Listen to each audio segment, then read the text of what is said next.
The man possessed an immortal body. Yet at this moment, he was suffering a fate worse than death. What appeared to be an ordinary strike had completely destroyed his prized regenerative ability, simply because he faced the strongest boss of the abyss. Looking at his companions collapsed in pools of blood, the man finally understood. This was an abyssal boss that humanity could never possibly defeat. Just as despair consumed him completely. A hoarse rasping roar caught his attention, struggling to turn his head. He saw the girl continuously channeling magic power, casting healing spells, but due to the man's severe injuries, it was utterly futile to prevent the man from dying. Liu Jun seemed to make a certain resolve. The next second, tremendous, sacred magic power surged skyward, accompanied by a massive, thunderous explosion that reverberated throughout the entire space. When he opened his eyes again, the once blurred carousel of memories gradually became clear. The familiar scene before him made him involuntarily reach out with his small hand. But when warm fingers intertwined with his mother's gentle voice, the man finally realized he had not died. Instead, he had returned to when he was 1 year old. At that moment, the man suddenly remembered. Before his death, Li Yuzhong had cast a skill with only a 1 in 10,000 chance of success. Miracle, however. In his previous life, when he was 6 years old, his family had perished in a monster attack. It was precisely because of this that he became an immortal being driven by hatred for monsters, since heaven had given him another chance.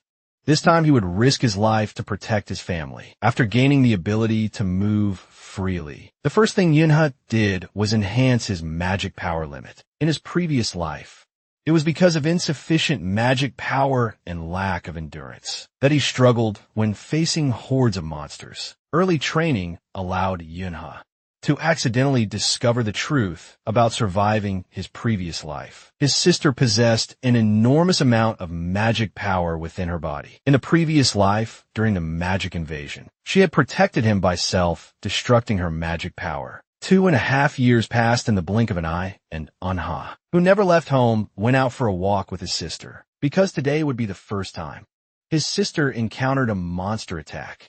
Sure enough, when passing through a small alley, a spine-chilling roar drew everyone's attention. When they looked ahead, a wild dog driven mad by magic corruption suddenly appeared. The moment she saw the wild dog, she stepped in front of him, but her trembling body still betrayed her inner fear. Don't be afraid, Una. Sister will protect you, however. It was precisely these words that brought long-buried memories from his previous life. Flooding back, he grabbed his sister's protective hand. This time, I will be the one to protect sister. With that, he stepped forward. In front of his sister, his eyes gazed coldly at the beast before him, and then tremendous magic power burst forth from his body, seemingly sensing the terrifying aura of the man before it. The previously arrogant wild dog began trembling uncontrollably. Then he coldly shouted, "Get lost." The next second, feeling the threat of death, the wild dog was scared into fleeing. As the magic power gradually dissipated, just as he was wondering how to explain to his sister, unexpectedly his sister excitedly hugged him, asking if what just happened was magic power. She expressed her desire to learn magic as well. Seeing his sister pestering him relentlessly, Una breathed a sigh of relief, thinking that since she was his sister, such behavior was not surprising. Since he could not refuse her persistent requests, Anha reluctantly agreed to teach his sister magic. Little did he know that Anha had already planned this, hoping to help his sister control the tremendous magic power within her body as early as possible. So, in the following days, Anha taught his sister how to use and control magic power. However, what he did not expect was that although his sister possessed enviable magic power, her ability to control magic power was truly abysmal. Hearing this, his sister rolled up her sleeves defiantly, determined to completely conquer this spinning top today. As azure magic power gathered in her palm, tremendous magic power swirled around, driving the spinning top to rotate. As expected, the spinning top immediately went out of control, nearly destroying the family's only entertainment device. He had thought such peaceful days could continue forever, But they were interrupted by an unexpected event. It turned out that Yunha had reached the age to attend kindergarten, but with his actual age totaling 40 years. How could he mingle and play with a bunch of little kids? However, he had previously promised his mother that he would enter kindergarten at age 6.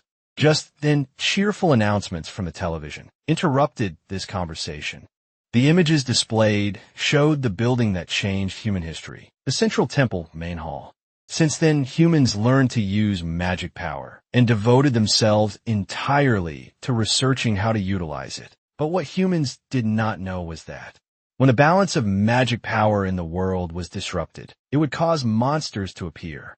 Therefore, during humanity's peak magic era, a terrifying event occurred that made everyone's blood run cold. The apocalyptic destruction that caused the world to lose 60% of its population. Since then, monsters could appear anywhere in the human world at any time, causing governments and laws to lose their balancing power. Taking their place were the power holders and wealthy from the old world, as well as players with powerful magic abilities. Those ordinary people without magic power could only survive desperately in isolated areas. In such desperate times, hope appeared, and she was the fairy Lim Gale from the Central Temple main hall, the original fairy who guarded the world.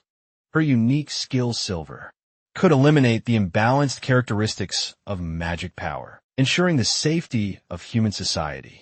As Lim Gale gathered tremendous magic power in both hands, the moment she touched the orb, azure magic power shot skyward, forming a brilliant cross-shaped star with her as the center point, spreading outward in all directions, creating a brilliant barrier to protect human society. After another 2.5 days, 6-year-old Unha began his wonderful kindergarten life. After the teacher's simple introduction, Unha, who did not want to be disturbed, quickly went to the relatively quiet children's library. After randomly selecting a book, he found a table and sat down.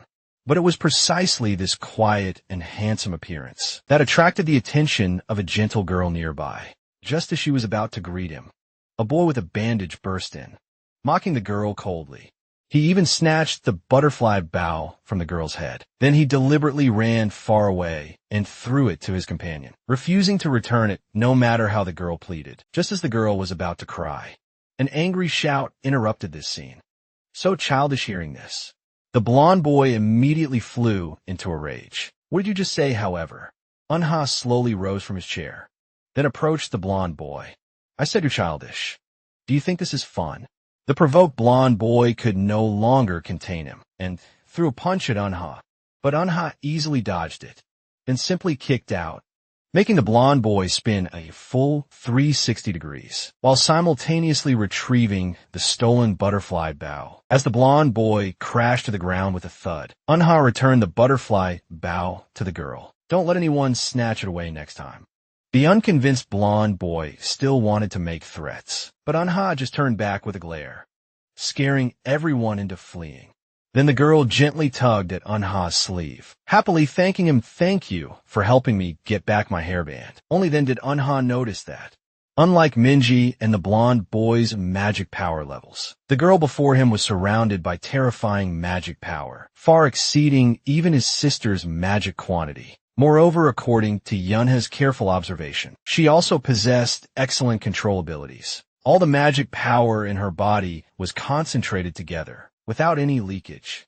Such talent would surely become a renowned powerhouse, even if she did not join the 12 Thrones. But in his previous life, he had never heard the name Haiyang. Although Yunha did not know the reason, he still extended his right hand to build a good relationship with her. Little did he know that in the future, their fates would become completely intertwined. Time quickly passed day by day, and with the arrival of winter vacation, what should have been a joyful time.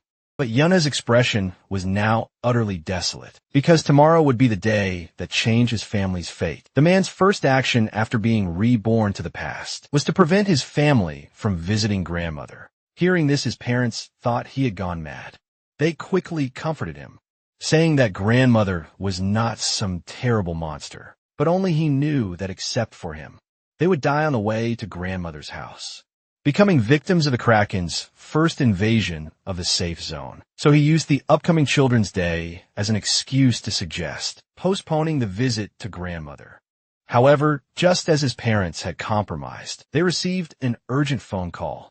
His mother immediately became panicked, learning through the phone that grandmother had suddenly collapsed and urgently needed family members to come care for her. Hearing this, Yunho's heart trembled violently. In his previous life, until he entered the player academy, grandmother had been fine. Could it be that his attempt to change the predetermined future had caused grandmother's injury? If he did not make a decision now, grandmother might suffer unexpected harm. But would this not mean that now was no different from before? His rebirth at this moment. Unha fell into a cycle of self-doubt. However, having lived 2 lives, he quickly calmed down. No, there was still a huge difference from the previous life, and it was himself compared to his previous life. He now not only possessed rich combat experience, but also had magic power sufficient to battle monsters built through persistent training from childhood. Since he could not change the fate of his family, encountering the Kraken, then he would face the Kraken himself. However, even so, he was still no match for the level 3 monster sea creature. So his goal was only one: to delay as much time as possible, just like in his previous life. Wait for the 12 thrones to appear and defeat the Kraken. Therefore, before departure, Una took out the most lethal weapons he could currently possess: scissors and craft knives. Do not underestimate these small tools.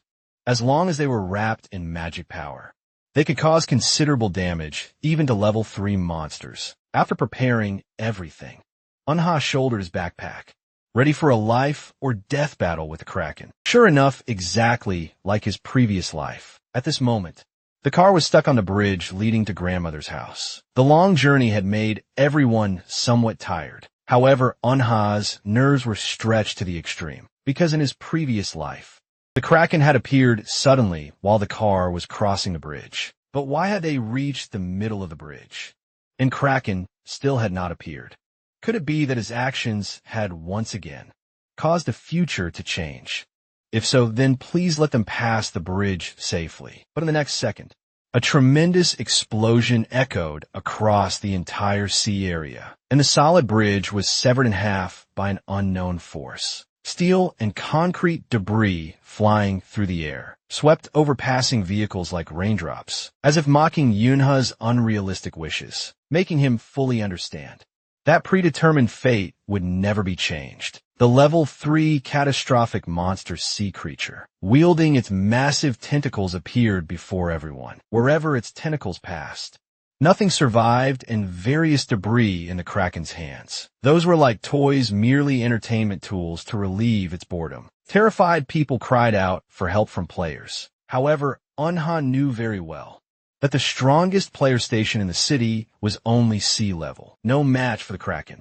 Defeated in an instant by the city's strongest guard unit, the surviving players, with their survival instincts peaked, dared not advance, even running faster than civilians, because more monsters would soon emerge from the seafloor, and those who ran slowly were all impaled by flying spears. At this time, countless divers slowly climbed up along the walls. The moment they climbed up, they targeted the defenseless civilians. Even though players immediately went to intercept them, they found they were still no match for the divers.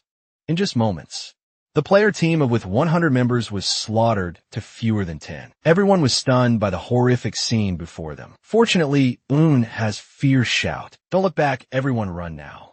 This snapped everyone back to their senses, and they ran toward the bridge edge. But it was this shout that alerted the Kraken. It immediately used its tentacles to grab a pile of cars, shooting them toward the crowd at extreme speed, even though they barely avoided the debris.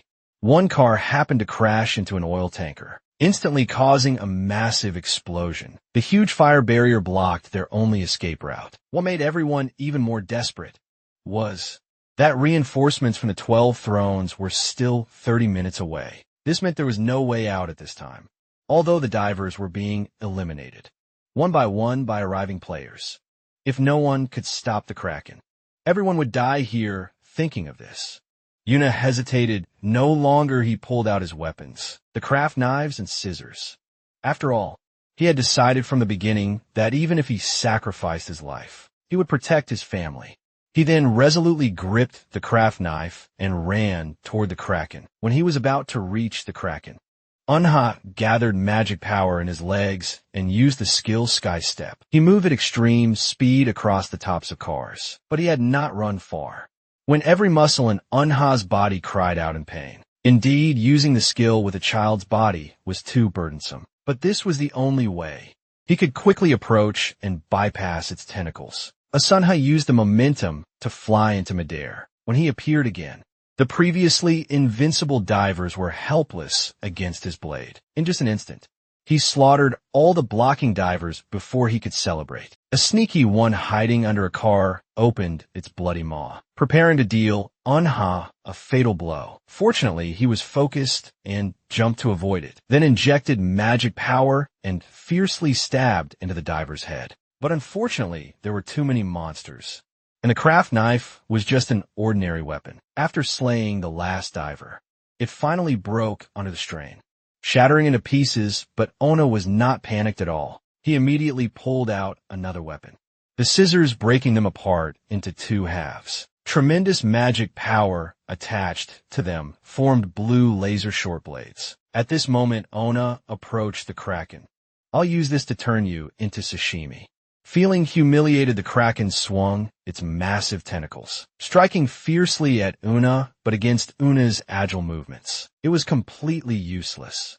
Taking advantage of the Kraken's attack interval, Una saw his chance and climbed to the top using the tentacles. Then he leaped down, plunging the blade deep into the Kraken's body. Using his body's gravity, he carved two huge wounds on its body, then pulled out the scissors again, frantically repeating the stabbing and pulling motions. The intense pain caused the Kraken to swing its tentacles, striking fiercely at Una. Seeing this, Una quickly jumped to safety, reformulating his plan because one of the scissors had bent beyond use. But for Yunha, this was actually a good thing.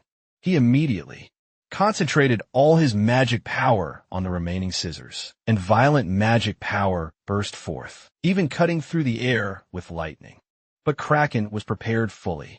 It made several of attacks toward Yunha, but all ineffective, and more importantly, Yunha's magic power was nearly exhausted. Watching the Kraken gradually destroy the bridges, supporting pillars about to reach his family hiding behind him, suddenly powerful magic power surged skyward. Yuna slashed toward the Kraken, swinging tentacles. But at the last moment, the magic power suddenly dissipated, and Yuna stumbled and collapsed to the ground.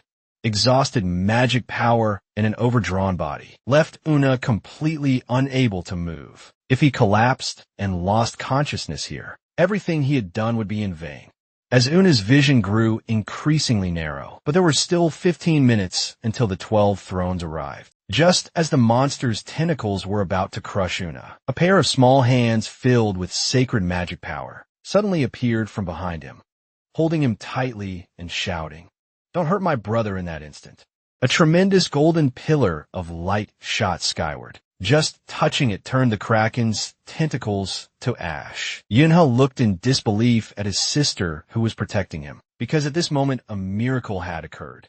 That was a skill capable of breaking the natural laws of the world. In reconstructing it, you must know that in his previous life, only 4 people on the entire planet possessed the skill miracle, and Liu Yung, Yunha's most trusted companion, had used this very skill to send him back to when he was 1 year old. Under the sacred and holy light attribute magic power, Yunha discovered in amazement that it not only prevented Kraken from harming them, but also gradually restored his exhausted magic power and body. But all of this came at a price. Every player who activated the skill, miracle, and reconstructed the world paid an unimaginable price. So Una anxiously asked Sister, "Do you feel uncomfortable anywhere, me?" "I don't feel uncomfortable anywhere." Just as she finished speaking, his sister slowly fell into Una's arms. The barrier also disappeared with her, turning into golden light particles that entered his sister's body. And this was precisely the price his sister had to pay. Except for minimal magic power maintaining her heartbeat, all bodily functions were essentially equivalent to 0. Fortunately, the release time was short. so with proper rest, she could recover. So Unha adjusted to a comfortable sleeping position, gently placing his sister on the ground. The next second his eyes became increasingly cold. Tremendous magic power gushed from his body. His small figure formed a shining point of light before the massive kraken. At this moment, Unha could feel that his physical condition was the best it had ever been. Facing the rapidly approaching tentacles, he not only did not dodge, but simply waved lightly and severed the tentacles that had troubled all players. I will absolutely not let you touch even a hair on my sister. The battle erupted at this moment. The kraken no longer hid its strength, desperately wanting to tear apart the humans behind the boy. If it let him release that skill again, it would surely die. But the tiny human before it seemed like a different person, repeatedly cutting off its prized tentacles. Because at this moment, Una had completely dispelled the fear in his heart, even though he still could not defeat the kraken. The future had changed, and his family members had not died. He just needed to hold on until the 12 thrones arrived, and there were still 5 minutes until the 12 thrones' arrival. So Unha spared nothing, pushing his magic power to the extreme again and again, cutting off the tentacles, tried to approach his sister. Just as Unha's magic power was about to be depleted, the 12 thrones arrived carrying a sword burning with flames. With just a casual strike, the burning flames caused the kraken's tentacles to lose their regenerative ability. Immediately wails echoed across heaven and earth. With a splash, it dove back into the sea. As the bridge returned to calm once more, Una not only did not thank him, but instead held his sister with a wary expression, because Una knew Flame Demon Kong Hyenkal was a complete battle maniac, and only powerful opponents could ignite his bloodthirsty, fighting instincts in his previous life. Whenever Flame Demon Kong Hyenkal had a chance, he would seek out Una for duels, but Una had never won against him. Not only that King Hyeonchul would grow stronger with each battle, he was simply a monster born for combat. Besides this, Unha knew little else about him. He did not understand this person's true nature. If he learned that his sister possessed the skill miracle, he feared what outrageous actions he might take. Looking at the wary boy before him, Kong Hyeonchul tried to make himself appear as gentle as possible. Don't worry, my purpose here is only that kraken. I have no intention of fighting you. At least not now with that. Kong Hyeonchul looked toward the sea again. At this time, the kraken was using seawater to extinguish the flames and slowly recovering from its injuries, seemingly knowing that losing the ground advantage was unfavorable. The moment it recovered, it began wantonly destroying the bridge's foundation. This put Kong Hyunjun in a difficult position, as he could not protect the children while fighting the kraken, just as he was at a loss. 2 water-formed foundations protected the collapsing bridge. The timely reinforcement came from one of the 12 thrones, Holy Mother Park Hiram. Although she was quite dissatisfied with Demon Flame, calling her Holy Mother, she still raised her staff, casting multiple enhancement spells on Demon Flame. After instructing the Holy Mother to take care of the children, Demon Flame dove head first into battle with the kraken. A ball of flame actually burned fiercely in the seawater, watching tentacles swinging from all directions. The moment they struck Earth, shaking collision sounds erupted. But this not only caused no damage, it actually ignited Demon Flame's more bloodthirsty fighting instincts. He raised his long sword wrapped in scorching flames and swung it forward fiercely. Boundless flames instantly engulfed the kraken's massive body. Agonizing wails echoed across the sea as the flames attached to Demon Flame's body gradually dissipated. A smile appeared on Una's face. The kraken that had caused his entire family's death in his previous life was finally eliminated at this moment. The Holy Mother hurried to Yunha's side, preparing to heal them, but discovered they were not injured. The Holy Mother was now completely certain that the miracle, magic that had appeared, must have emanated from this girl. Thinking of this, the Holy Mother excitedly wanted to touch her sister, but was stopped by Una's cold words. "Don't touch my sister." Hearing this, the Holy Mother's heart trembled. She could not believe that a child would have such terrifying, killing intent. What exactly was his identity? The two were then taken to the hospital. Fortunately, after examination, It was just magic power depletion caused by insufficient magic power, and they would recover with magic power potions. At this moment, Anha's tense nerves finally relaxed. Everything was over. His family had all survived, and the future had truly been changed. But just then a voice that made him tremble rang out. Looking back, his parents had anxiously rushed to the hospital room, seeing the lively Unha and his sister lying in bed. They could not utter a single word of the scolding they had prepared. At this moment, Unha had only one thought. I will be dead after learning that both were unharmed. His father sternly lectured. Why didn't you listen and ran off by yourself? Hearing this, Una lowered his head and said, I'm sorry, Una, who appeared to be apologizing, was actually thinking that as long as his family members were alive, it was the best outcome for him. As for his parents, a sincere apology would suffice. But when he looked up at his parents, his heart trembled anxiety. Worry and disappointment were fully displayed on his parents' faces. At this moment, Unha realized that what his parents cared about was not the result, but the process of him taking it upon himself to deal with the Kraken, truly feeling his parents' emotions, and his family members who were still alive. Una could no longer hold back, tears streaming down his face. I'm sorry, I will never act rashly again. Seeing Una's sincere apology, his mother gently extended her arms, pulling Una into a gentle embrace. Next time, don't be so reckless. Mom and Dad were so worried. The next morning, his parents, whose trust in Yunha was at zero, left only after countless warnings and instructions to handle discharge procedures. Yunha, who had been through intense battles, seemed particularly interested in sweets. But no matter how he searched, he could not find any remaining chocolate. At this time, a chocolate bread was handed to him. Yunha, who was about to thank him, suddenly discovered that this person was none other than Flame Demon, King Hyunchul, startling him so much that his outstretched hand froze in midair. Seeing this, Kong Hyunchul asked puzzledly, "What's wrong? Do you like chocolate bread?" He then took the initiative to tear open the packaging and stuffed it into Yuna's mouth. His purpose for coming here was to recommend that the siblings enter the Player Academy. This actually made Unha's body begin to tremble. Is this guy planning to play a nurturing game? Train me to become a player, then duel with me when I'm an adult. Fortunately, Kane Hunjo was not aggressive. It's okay, you're still young and can consider it. Slowly contact me when you've made up your mind. He then left the hospital room. The Holy Mother on the side asked in confusion, That's it. That's the skill miracle that has never appeared in our country before. Are you an idiot hearing this? Kong Hyunchul retorted, I'm not an idiot. If this matter were reported, the moment it's reported, their peaceful lives would be shattered. That's not something you'd want to see. So stop thinking about any miracles. After his sister was discharged from hospital, the family drove to grandmother's house. The long journey, plus the life or death battle with the Kraken, made Unha sleep the entire way in the car until he was awakened by sleep paralysis at night. He discovered that his sister's sleeping posture was astonishing, with her entire body pressed on top of him. So why does my usually well-behaved and beautiful sister have such terrible sleeping habits?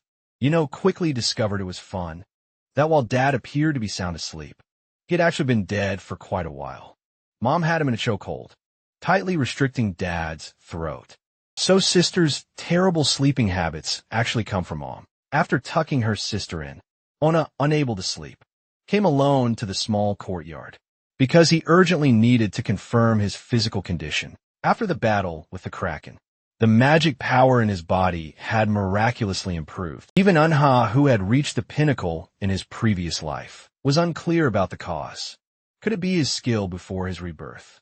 Unha's skill was called Berserker, a skill that gradually improved physical attributes and magical effects as magic power was consumed. True to its name, at the moment magic power was depleted, he would instantly lose rationality and become a bloodthirsty killer. But what puzzled Unha was that he had not lost his rationality. At that time, if he could use Berserk in this life, without suffering the side effects of losing control, it should be the best outcome for Unha.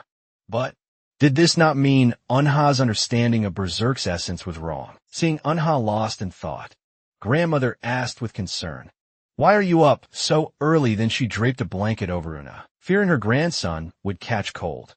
This warm interaction with grandmother inevitably reminded Una of his previous life, when he was lost in thought. She would silently stay by his side.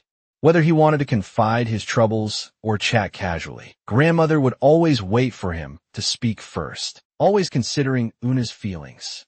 So Una smiled and asked, "Why isn't grandmother sleeping either?" Grandmother then cheerfully replied, "That's because I saw my dear grandson outside alone, not sleeping either at this moment." Una seemed to truly become a 6-year-old child again, returning to the days he had dreamed of in his previous life. Grandmother then asked if he wanted some hot milk, just as Unha was about to refuse. His mother appeared behind Unha, carrying steaming hot milk. "Then what should we do with this extra cup?" After Unha accepted the hot milk, his mother brought up what everyone wanted to know. Why did grandmother suddenly get hurt? Fortunately, grandmother's fall down the stairs that day resulted in only minor scrapes. But grandmother's answer left his mother feeling incredulous. "Should I call a daydream? I saw your father when I was going upstairs." Hearing this, his mother anxiously interrupted. "Want to take grandmother to the hospital immediately for a checkup." Grandmother waved her hand. "I'm not seeing her yet, let me finish." At that time, he kept waving at me as if telling me I couldn't go there, but thinking about it now, it seems he wasn't speaking to me, but to you all. What's even more amazing is that I dreamed of him again just now. He said there was a beautiful little deer outside that was lonely. With that, she lovingly stroked Yunha. Then I came out and saw Yunha. Hearing this, his mother also said in surprise, "I also dreamed of Dad just now, and he handed me a little deer. Then I woke up." Then she looked at Una. "What kind of person do you want to become when you grow up?" Hearing this, Una fell into deep thought. A strange black aura quietly emerged. Countless lonely spirits and vengeful ghosts let out heart-wrenching screams, just as the ghosts were about to touch Una. Unha suddenly awakened, looking back. It was his mother's hand. It seemed that after saving his parents, Unha had instantly lost his life's purpose. He did not want to live the life of constant danger from his previous life at this time. Grandmother's warm words rang in his ears. "It's okay not to know you're still young. You can understand slowly. Later you'll experience happy things and sad things. You might reach life's lowest point, and you might also reach life's peak. But someday you'll know what you want to do yourself. If you still don't know by then, just live until the day you figure it out." Hearing this, Unha muttered to himself, "Grandmother, you're just telling me to live freely." Then his mother and grandmother hugged Unha tightly. "Whatever you do will support you, because you are Una." His family's encouragement touched Una's already numb heart, like the rising sun, bright and warm. After spending a pleasant winter vacation, he returned to the school life Una found tedious. So we had the opening scene.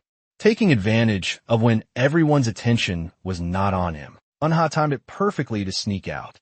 He then went to the library he frequented, but upon entering, Unha made the well-behaved, quiet girl cry, just because Yunha misspoke and revealed the entire ending of the book. The girl was reading, watching Hey Young, crying loudly. Yunha, who did not know how to comfort girls, could only flee the library in embarrassment. However, one wave had not settled when another arose. Ona, returning to the classroom, was immediately challenged by the blonde boy to a sword duel. This happened to suit everyone's intentions. On one side were the boys, who were jealous of Yunha's good relationships with girls. On the other side was the rival girl's faction, and there was Shuyong, whom he had just made cry, putting Yunha in a difficult position. He had no choice but to take up the plastic sword, and amid everyone's cheers, the battle began. However, the outcome was predictable. How could the blonde boy be Unha's opponent?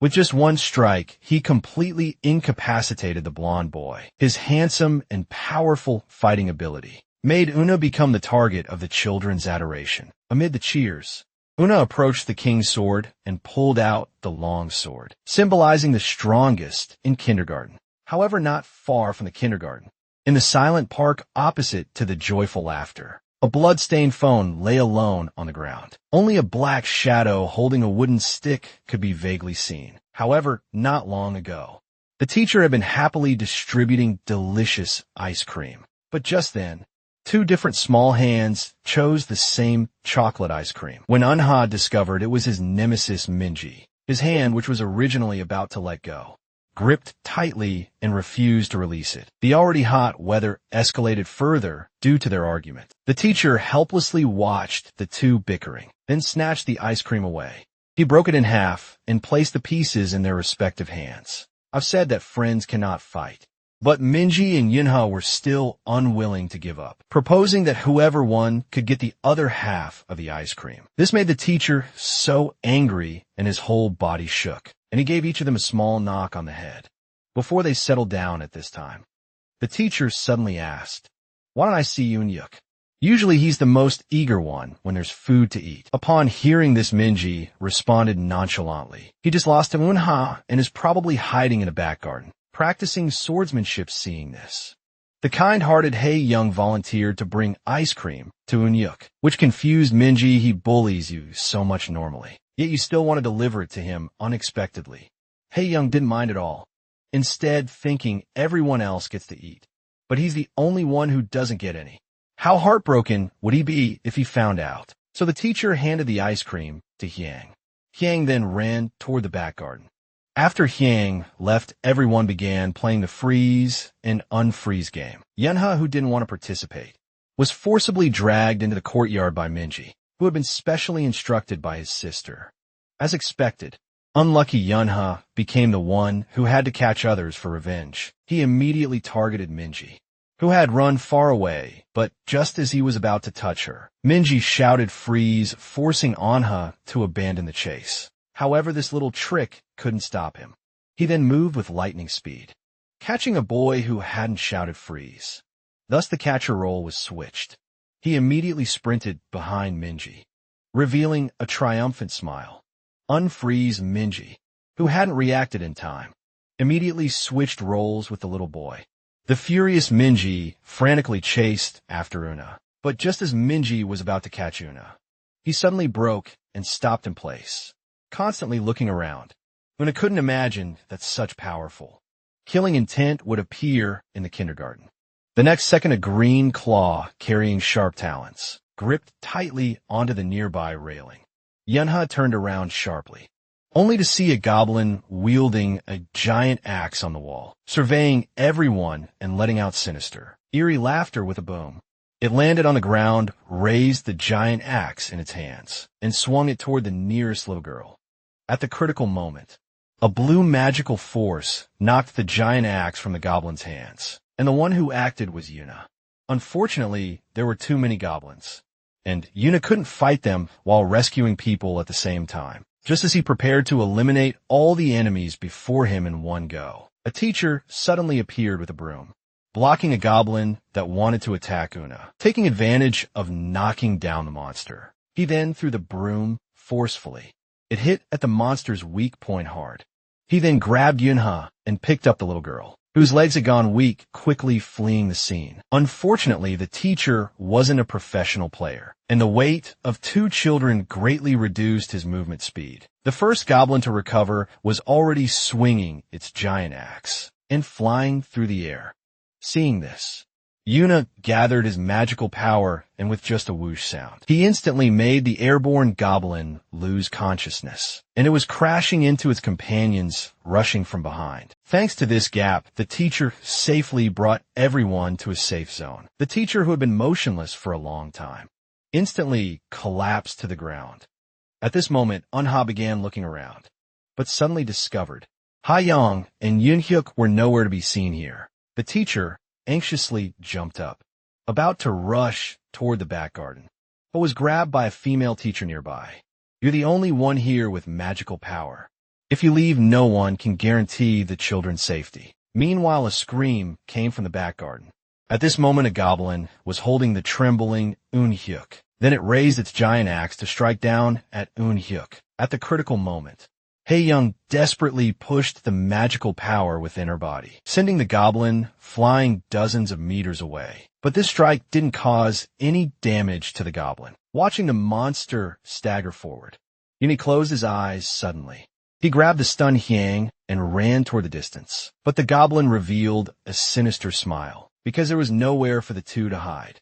So Onliok told Hyang to climb to the very top of the equipment. Then he raised the plastic sword in his hand, facing the terrifying goblin alone, even though he knew he couldn't win. Even though his hands couldn't even hold the sword properly. Thinking of the scene where Flame Demon killed Kraken with his sword. On TV, his courage filled his entire body. At this moment, don't you dare take another step as long as I do what I practiced. In training, there will definitely be no problem. However, reality was ultimately cruel. The huge difference in strength was fully demonstrated the moment their weapons clashed. The sword in his hand was knocked far away. When facing the monster again, fear once more filled his entire body, and his limbs lost all ability to move. Just as the monster's giant axe was about to take Unchuk's life, there was a bang sound, and Unha appeared before everyone. Wielding a long sword, you did very well. You're a real man, leave the rest to me. Just then the angry goblin raised its giant axe and attacked Una. However, after just 3 sounds of blade clashing, the monster that seemed invincible before everyone's eyes was split in 2 by Una's plastic sword, with just 1 strike, leaving only a sapphire blue gem falling to the ground. Una, who was about to show off, was immediately hugged tightly by the 2. They were expressing their joy of surviving and their fear when facing the goblin. After sending the 2 back to the classroom, Unha came to the courtyard again. His magical power was spreading outward from himself as the center. After confirming the location of another goblin, he instantly appeared before it, gritting his teeth and raising the handmade knife, wrapped in magical power. Leaping behind the goblin and with lightning speed, he split the last goblin in 2. After eliminating the goblins, the handmade knife in Yuna's hand was completely destroyed. Then it was thrown beside the magic stone. See whose kindergarten you've broken into since I caught you. You all have to die soon. The Adventurers Guild LED a large group to the kindergarten. At this moment, a player was asking Yuna, did you really defeat these monsters? The guilty Unha made up a lame excuse. When I encountered them, they were already covered in wounds. They didn't seem to get along well, and one was killed by its companion. Hearing this, the player was puzzled. Even though goblins are only level 7 small monsters, they definitely wouldn't be weak enough to be defeated by a 7-year-old child after all. Only weapons infused with magical power can destroy a monster's core and eliminate it. Unfortunately, there was no surveillance around, so they could only believe Yunha's explanation. The next day, the government held a press conference reflecting on the incident, and the government announced they would begin improving safety supervision around kindergartens, while they also gave Yunha a certificate of Brave Child Award. The kindergarten teachers and classmates applauded happily upon seeing this, but Yunha wasn't happy at all, thinking to himself, I'm definitely dead this time. How am I going to explain this to Mom and Dad? 2.5 years later, Yunha welcomed his first day of elementary school. What a coincidence. The kindergarten companions he had spent 3 years with also entered the same elementary school as Yunha, and they were even assigned to the same class. Yunha had planned to keep Loki at school, but because he had previously saved Dune, Suk and Hei Young from the goblins, Unyuk announced on the first day, he's my boss, I am so embarrassed, because I am an old man who's actually 50 years old.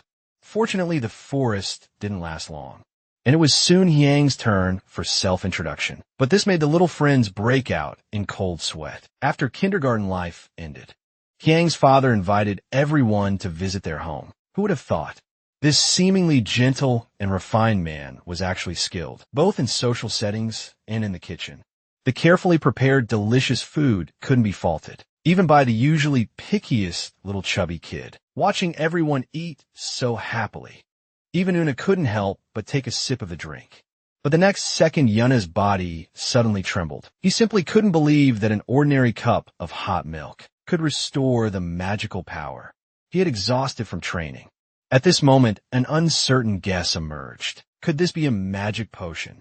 A potion that helps restore magical power within the body. The magical power potion that players definitely carry when fighting magical creatures. Because for those who manipulate magical power, this is their second life. Watching Yunha lost in thought, Hyang quickly asked, "Doesn't it taste good?" But Unha didn't answer, instead asking, "Haiyang, what's your father's name?" "My dad's name is Jong Suk-hoon." Hearing this, Unha's heart was immediately shocked. Then he excitedly moved close to Haiyang, making the young girl blush. Because this seemingly ordinary man before them would break the magical potion market structure. In the future, his skill, filtering, could strictly extract the purest magical power from materials, changing the previously complex magical power recovery methods. But in the previous life, he had never heard of him having a daughter. Could it be that because the future changed, he survived thinking of this? Unha gently patted Hyang's shoulder after entering elementary school. "If anyone bullies you, you must tell me. I won't let them off." Little did he know, this sentence stirred the young girl's heart even more, only getting a soft response. "Thank you." Back in the classroom, through everyone's efforts during winter break, Hyang finally broke through her introverted and shy personality. She boldly introduced herself in the classroom. Her cute smile and gentle words won everyone's unanimous praise. But the next moment, the classroom fell into silence. Just because the girl with tiger ears before them was a demi-human, she was despised by everyone. Demi-humans are children, produced by genetic mutations due to unbalanced magical power. And those people who lost family members to monsters because of their own powerlessness. They viewed demi-humans who looked like monsters as objects of hatred. This also caused their descendants to naturally have no good feelings toward demi-humans, even viewing them as monsters. After the boring magical power test ended, everyone came to the cafeteria to eat. But as soon as they sat down, the commotion in the distance attracted everyone's attention. The restless demi-human girl looked around, trying to find a quiet place to eat. Just then she spotted an empty seat. But before she could speak, she was mocked by a nearby child. "Are you crazy? What makes you think you can sit with us?" The girl was already hurt and brokenhearted, but she still bowed her head to apologize to those who mocked her. The scene before him triggered Una's bad memories. Bara, his former best comrade, was also a demi-human, because Una was very caring toward the demi-humans in the team. The kind-hearted Bara advised Una not to be overly sympathetic. "Don't think you should take extra care of someone just because they're a demi-human. Although there are kind demi-humans, the vast majority are evil and dirty inside." Yunha, who wouldn't listen, kicked him out of the tent after he finished speaking. Until one day Bara died under a monster's scythe trying to protect me. Before that, he had brought up the topic they had discussed before. Although there are many bad demi-humans in this world, I hope Brother Yuna won't ignore demi-humans just because of their identity. Then Una snatched the tray from the girl's hands and left. Without looking back, "Come to our table. My friends have saved you a seat." Hearing this, the girl said worriedly, "But if you help me, you'll be isolated by others later." Unexpectedly, Una said, "I don't care." This incident immediately spread throughout the school, with everyone exploring which kindergarten Una came from. From this moment on, this proud girl with a black mole on her chin completely formed a grudge against Yunha and his group. After Siona sat down under Yunha's guidance, everyone immediately comforted her. "Yunha is just unreasonably stubborn like this. Please understand." Then they handed over warm barley tea. "Let's get along well from now on."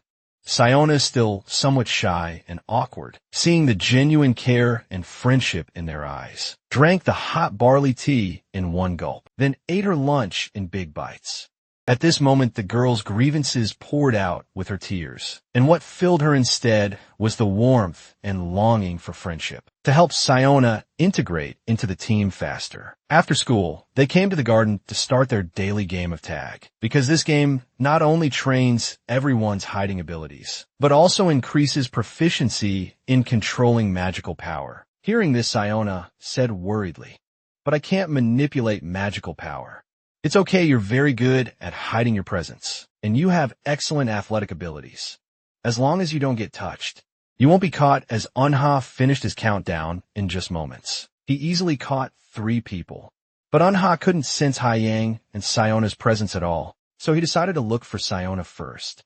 Then rustling sounds came from distant bushes, and Una immediately ran toward the bushes. But when he arrived, Siona had already escaped, leaving only her tail swishing provocatively. Just as Una predicted, no matter what methods he used. Just when Una was about to catch Siona, she would easily dodge him.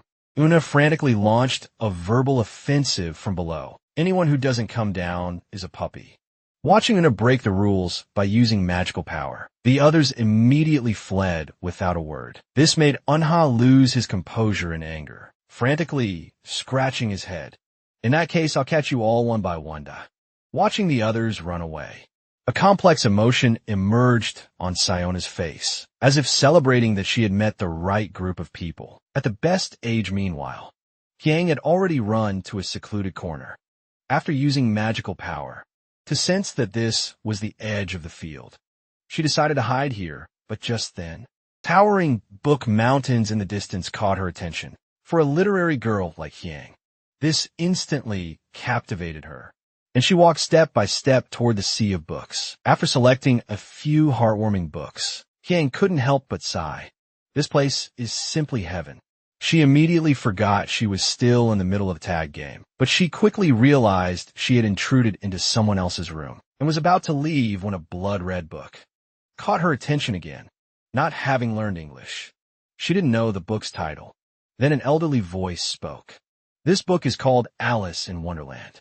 Then an old man with white hair suddenly appeared behind Hyang. Just making eye contact with him made Hyang nervous and at a loss. After a long while, Unha found him through the magical power Hyang was emitting and walked gloomily into the room.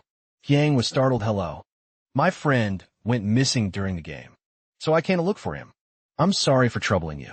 The old man smiled and said, No problem at all. I am so lonely, and I was so happy when Hyang came. Next time, remember to tell your friends first before coming to play with Grandpa. I'd also love to have a friend who loves reading. Then Hyang said quietly, I'm sorry I forgot about it. Unha angrily gave her a brain flick. Next time you go anywhere, you must tell me understand. Then Hyang said goodbye to Grandpa. I'll come again tomorrow. Please continue reading Alice in Wonderland to me. Then the old man then said, How about I send you home soon? A brand new Maybach came to the door, taking each child who lived far away to their homes safely. At this moment, Unha shed unworthy tears. I really envy them. I've never ridden in such a car. Unha welcomed their first spring outing. The school deliberately hid treasures in the back, Mountain letting students form teams to explore on their own, seeing that the treasures on the outskirts had been dug up by other teams. The unwilling hot-blooded duo immediately led everyone toward the deep mountains to hunt for treasure, but as soon as they entered, a shrill scream caught everyone's attention. Hearing this, Unha immediately became tense, quickly telling everyone to be quiet. As urgent footsteps grew closer, a crazed magical creature emerged from the deep mountains. The saliva, dripping freely through the air, made the creature eager to enjoy the feast before its eyes. At this moment, a strong sense of crisis swept through Una's entire body. Why does it have to be today? What made Una so fearful was the Handbeak mountain flower viewing incident. From the previous life with the city's protective barrier in place, for some unknown reason, magical creatures that had always lived on the outskirts broke through the protective barrier and ran south, all the way to Handbeak Mountain, causing countless innocent civilians to die at the hands of magical creatures. But now it had happened a whole month early. What exactly happened to cause the future to change again? While Una was contemplating, the magical creature had already opened its bloody mouth and attacked everyone. Although everyone had been receiving special training from Una, when truly facing a magical creature, their hands and feet still wouldn't obey, and they collapsed to the ground. At the critical moment, Unha flew forward with a kick, directly disrupting the creature's internal organs. Then he pulled out a fork and infused it with magical power, viciously stabbing toward the creature's heart. Such a bloody and brutal scene completely terrified his nearby companions. The current Unha had completely exceeded their understanding, because what they didn't know was that whenever Unha fought desperately with monsters, he would once again become that immortal, strongest player. But even so, Unha still wasn't confident. He could safely escort all his little friends down the mountain, because hunting dogs are pack animals.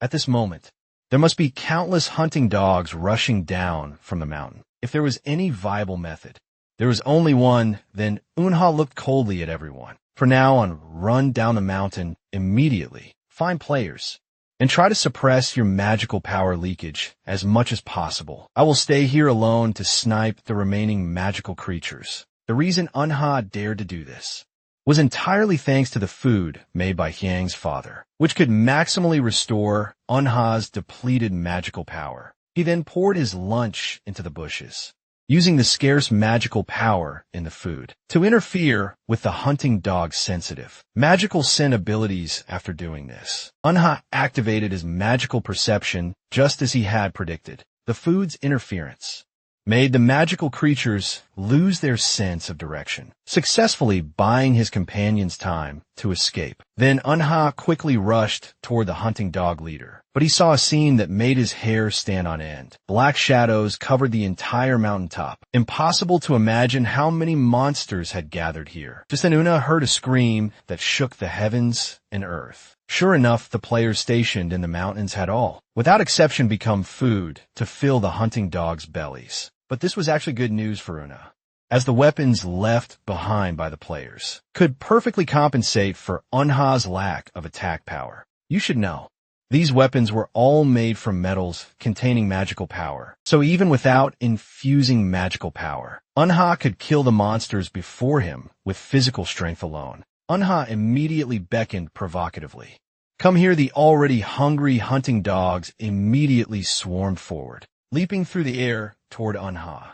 Little did they know this played right into Unha's hands. At this moment, the hunting dogs had completely exposed their weakest abdomen. Seeing this, Unha hesitated no more, swinging his blade viciously into the hunting dog's abdomen. Then he used the skill Sky Step, moving like lightning through the monster pack, instantly slaying all the attacking hunting dogs. Then he gathered magical power in his palm, using the recoil force to fly into the air, attaching magical power to his long sword. In an instant, magnificent lightning magic extended from the sword tip for dozens of meters. Then he swung mightily, countless magical particles penetrating the hunting dogs' hard bodies. Then, using the recoil force again, he drew a pentagram in the air with it as the center, shooting outward in all directions, instantly devouring all hunting dogs within 200 miles. After clearing the hunting dogs here, Unha swiftly shuttled through the forest. Suddenly his expression brightened, and below him, it was the level 6 monster hellhound. As long as he defeated it, this crisis would be completely resolved. Then Una's eyes flashed with ruthlessness, slicing through the flames. The hellhound spat out immediately. Countless magical lightning poured down like raindrops, eliminating all the hunting dogs around the hellhound. But before he could celebrate, countless more hunting dogs slowly emerged from the shadows. With the hellhound's command, "Kill him," Unha once again battled with hundreds of hunting dogs. Meanwhile, Hyang's group was about to reach the foot of the mountain, but a massive ball of black magical power suddenly blocked their path. What made Hyang and the others even more desperate was that the magical creature emerging from it was actually a mutant variant among the hunting dogs. The hunting dogs' single howl instantly summoned hundreds of hunting dogs out of thin air, slowly forcing everyone into a dead end until there was nowhere to retreat. At the critical moment, Eun-yuk gripped the branch in his hand and took a deep breath, facing the howling hunting dog. He swung forward mightily. Unexpectedly, a small branch actually caused considerable damage to the hunting dog. This immediately gave Eun-yuk hope. At this moment, he was like a war god with his sword, leaving nothing alive in its wake. But he still underestimated the hunting dog's cunning. In just an instant, his back was torn open with a long wound. Another hunting dog also took the opportunity to snatch the weapon from Eun-yuk's hands. Having lost his weapon, he instantly became a toy under the hunting dog's claws. With just a little toying, Eun-yuk completely lost his fighting ability. Then the hunting dog opened its bloody mouth toward him. Just as the monster's giant axe was about to take Yuk's life, space suddenly froze. Alien tears flowed from Siona's blood-red pupils. Past memories kept replaying in her mind at this moment. The next second, golden magical power swirled around Siona's entire body, spreading outward from her as the center point, instantly enveloping the entire Handbeak Mountain. Then a blue barrier suddenly surrounded everyone, protecting them from the hunting dog's attacks. Just as they thought they were safe, countless violent tornadoes slowly approached them. Then a figure suddenly appeared in midair, stepping on clear wind as she walked toward the ground. After seeing the true appearance of the newcomer, the already panicked crowd immediately breathed a sigh of relief. The newcomer was one of the 12 Thrones Zodiac, Shin Se-young. After confirming the children were unharmed, she turned around. But the next second her expression became extremely grim, because as a hero protecting the city, she hadn't received any reports of magical creature invasion. At this moment, self-blame and anger filled Shin Sung's heart. Magnificent and violent magical power gathered in her right hand. She would make these monsters pay the proper price for their actions. The next second, 2 massive tornadoes rose from the ground. The combination of magical power and wind crazily ravaged everything around. As Shin Se-young raised her left hand, in an instant, the magic wolves turned into pools of blood in the collision of air currents. The pure tornado was stained with an eerie purple color until heaven and earth returned to tranquility. Only then did Shin Sung remember the children under 6 behind her. She quickly went to comfort and apologize, fearing she had left huge trauma in their young hearts. Unexpectedly, the little friends were not only unafraid, but kept praising Oh, my God, you are so strong and cool, constantly asking if Shin Se-young was the strongest player. Such behavior that defied common sense made Shin Se-young deeply admire them, facing magical creature attacks for the first time and still maintaining composure. However, the most important thing now was to check if the little friends had internal injuries. So Shin Se-young activated her magic eyes. But the next second, she suddenly hugged Hae-young, because she hadn't discovered a young genius with such amazing magical power within her body for a long time. Then she held Hyang's little face lovingly, asking if she wanted to become a player. But before Hyang could answer, Onlyuk suddenly popped up from the middle, eagerly declaring, I want to become a player too. Thinking of this little guy's fearless performance just now, Shin Se-young excitedly hugged both of them tightly. The 12 thrones finally have successors, after hugging them until their souls nearly left their bodies. Shin Se-young looked at the frightened demi-human girl nearby and praised her generously.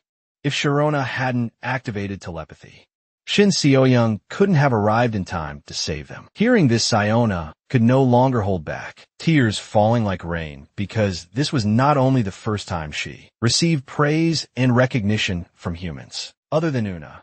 It was also the first time she truly helped her companions. Meanwhile, Unha's battle with the Hellhound was about to reach its conclusion. After drinking the magical power potion, Unha's body reached its peak. At this moment, as the thermos fell to the ground, magnificent magical power burst forth from behind Unha. The originally small blade evolved into a divine sword, capable of cutting through anything. In just an instant, the hunting dogs turned to ash in the lightning and thunder. The vast battlefield held only the Hellhound and Una, just as Una prepared to strike while the iron was hot and eliminate the Hellhound. All the meridians in his body let out painful wails. Although Una had anticipated this, he hadn't expected it to come so early for a 6-year-old body. The rapid and violent circulation of magical power ultimately brought too great a burden, but so what? Before coming, Unha had already made up his mind. He would protect everything he cherished in this life. So he raised his long sword again to battle the Hellhound. However, the Hellhound truly deserved to be classified as a special level 6, intelligent magical beast. It sensed Unha's physical decline and nearly depleted magical power. It immediately distanced itself from Una, constantly using fireballs and shadows to exhaust Yuna's remaining stamina. It forced Yuna to use his remaining magical power to cut through the constantly attacking shadow. Magic Ball's Yuna also understood the Hellhound's intention and immediately decided to go all out. Ignoring the highly corrosive dark magical power before him, he cut through the endless darkness to reach the Hellhound. Unexpectedly, the Hellhound was prepared. The scorching flames in its mouth had been building up, instantly swallowing Un's small figure. The magical barrier kept cracking until it shattered. The exhausted Unha struggled to get up from the ground. He never expected that even using all his magical power couldn't block this attack. At this moment, Unha collapsed against his long sword, just like in the previous life. Even when surrounded by numerous magical creatures, not a single person was willing to lend a hand, because that was the mad player who struck fear into everyone's hearts. The two lifetimes seemed to interweave at this moment. At this moment, Una seemed to understand the true meaning of the skill. Berserk only in the most extreme situations would Berserk truly show its terrifying power. In an instant, magnificent and violent magical power shot skyward. The fierce lightning power shattered the earth inch by inch. The terrifying magical power made even the Hellhound feel fear. When Una appeared again, the previously invincible Hellhound was like a piece of paper under Yunha's short sword. It was completely defenseless. The Hellhound that had lost its limbs, completely lost its ability to move. What awaited it was only Yunha's will to kill, and his sword that could cut through anything. As both sides' magical powers collided, the Hellhound decided to use the most dangerous yet safest method. Black magical power instantly gathered into a ball. As long as no one could break it, it would evolve once more, and Yunha would no longer be its match. But he didn't know that under the skill Berserk, even the hardest barrier was just a piece of paper to Una. As Una thrust his long sword in with just a crack sound, the barrier split in half. In the Hellhound's eyes, Una was like Satan descending from hell. No one could stop him, and it was doomed to die. As Una raised his long sword again, the exhausted Hellhound could only watch, the long sword slicing through its head.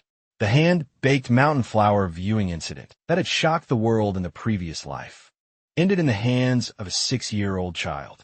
As the magical creature turned into golden light, particles in the sunset rose. Unha could no longer hold on and collapsed to the ground with a thud. But when he woke up in the hospital, the first person he saw wasn't his parents. But Zodiac Shin sung this made Una's heart tremble. Did she discover something? Fortunately, Shin Sung Yong only chatted casually with him and informed Una that his friends were all safe. However, the next second, Shin Se-young completely changed from her neighborly big sister demeanor, pressing close to Un-hye asking, "Unquestionably those monsters there should all have been killed by you, right?" I still wanted to use age as an excuse to refute, but was completely blocked by Shin Se-young's next words. It turned out that during the time Yunha was unconscious, she had people test the fingerprints on the short sword. Hearing this, Yunha fell into a long silence. This monster elimination was too far-fetched. There simply wasn't time for Yunha to clean up his traces. So no matter how he argued, it would be useless, better to make a deal with the 12 thrones. Thinking of this, I sat up straight and said seriously, "Let's make a deal. You don't expose my identity, and I can provide you with very important intelligence." Soon after Shin Se-young left the hospital, sitting in her car, her mind kept replaying the intelligence Yuna had just provided. If you want to prove your husband's innocence, then try investigating the heirs of the Taejin group. Among those heirs, focus on the female heirs. And you need to investigate the relationship between your Konghai team, captain, and them. Hearing this, Shin Sung's pupils suddenly contracted, looking at Unha in disbelief. Then she said coldly, "Are you sure you can take responsibility for these words?" But Unha answered carelessly, "If you can't find anything, then I'll unconditionally join your battle team." Thinking of this, Shin Se-young no longer hesitated and ordered her subordinates to investigate the female heirs of the Tanjun group, and also requested reports on monster levels in the Southern District. Because before leaving, Yunha had given her a small piece of intelligence. Be careful of new types of monsters appearing in the teleportation gates. If you underestimate them, It will definitely cause huge losses. Just as she was about to ask Yunha where this intelligence came from, Yunha's arrogant and unrestrained gaze left a deep impression on her. Even now, so by the next afternoon, news about the Hambeek Mountain incident was spreading everywhere. Online Shinsong also fulfilled Yunho's request with a report stating that the Hellhound was defeated by Zodiac of the 12 Thrones. Everything was normal up to this point. But the next report left everyone bewildered. On the day after the Hambeek Mountain incident, the vice captain of the Konghai team committed suicide at home, with no one knowing the reason. Time quickly washed away people's memories amidst laughter and joy. Siona welcomed her birthday, her tail spinning like a propeller, and her red little face expressed her inner surprise. You should know she had never revealed her birthday before. Hearing this, Minji said proudly, "As your good friend, how could I not know your birthday?" But the next second, Yunha exposed the pretentious Minji. "You clearly pestered the teacher relentlessly, asking him to tell you Siona's birthday."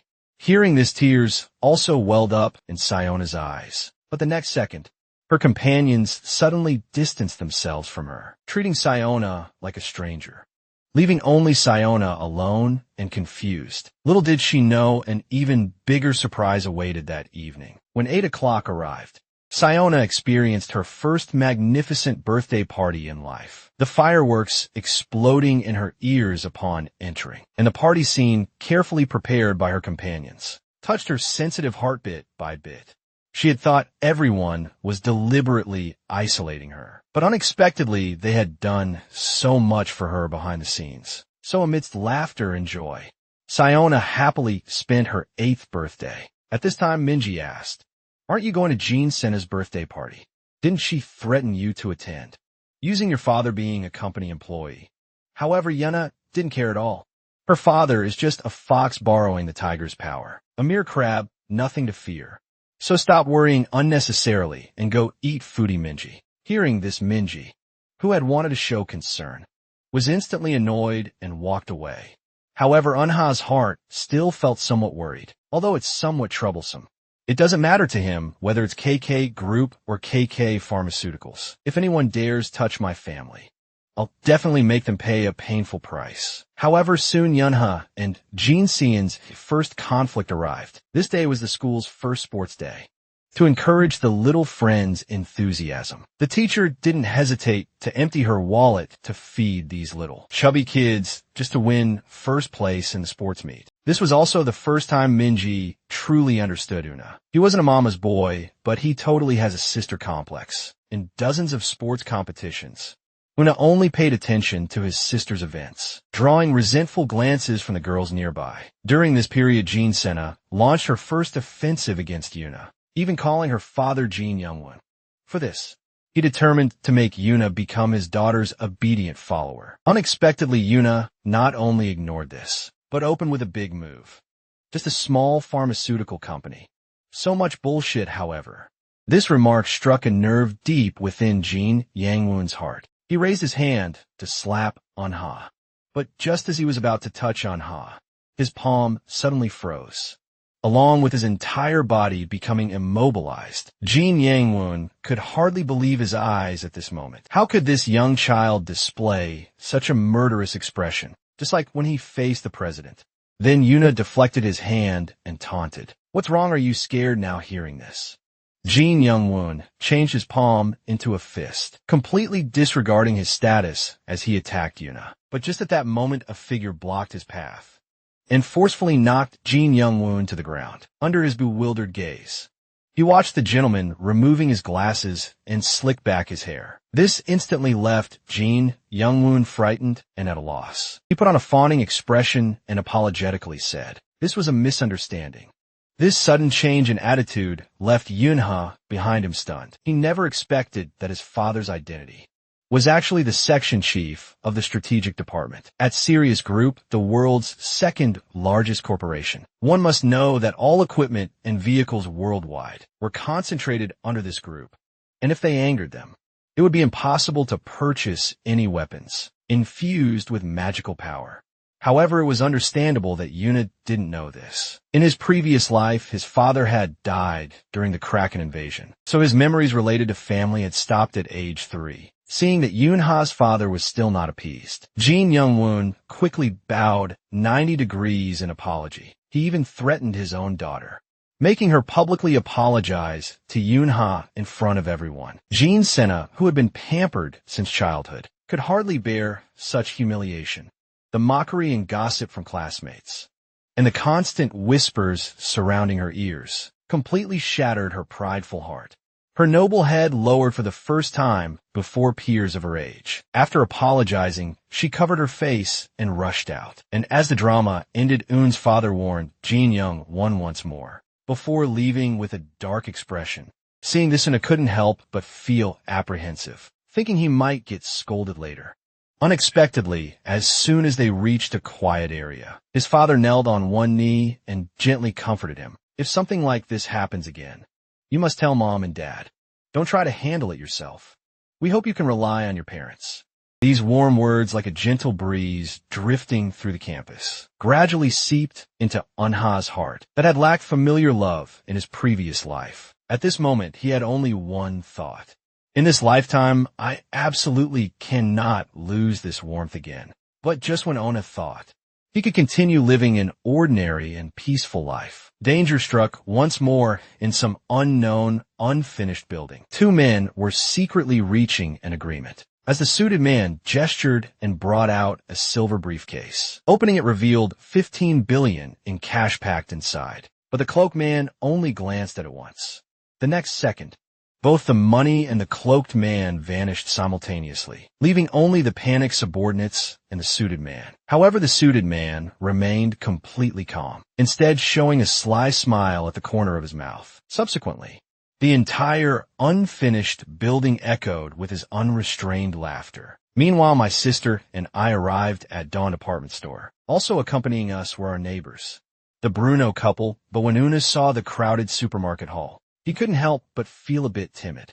Immediately, a pair of hands were placed on his shoulders. I won't let you escape today. The journey is just beginning. Speaking of which, there was a reason why. ONHA had become so familiar with the Bruno couple, and even now he still found it magical.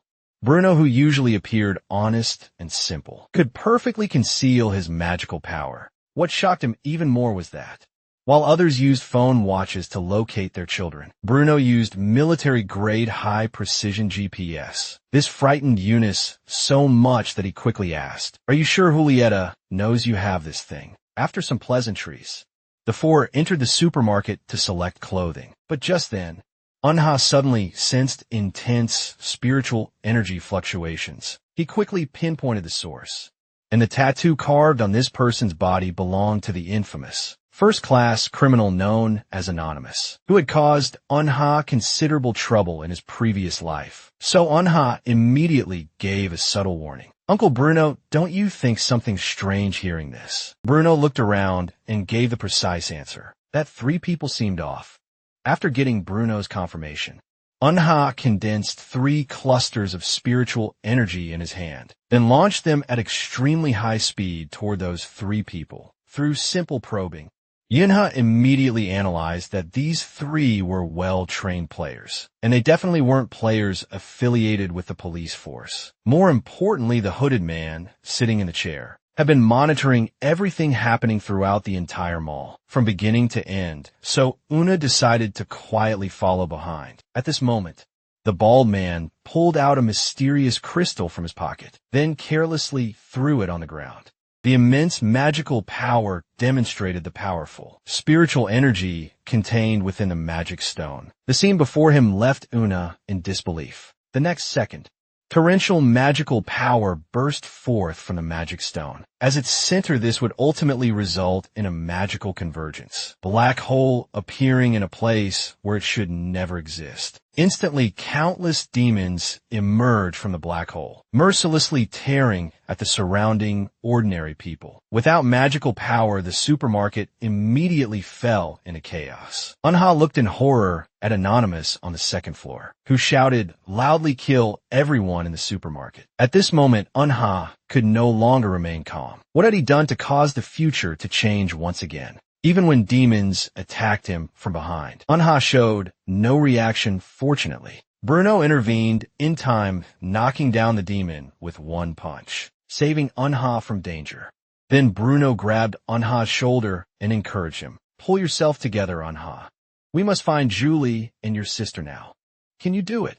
The mention of his sister's name successfully awakened the dazed Una. That's right, the priority was to rescue his sister and Julieta, but as they stepped onto the elevator, they were blocked by the black-headed man in front.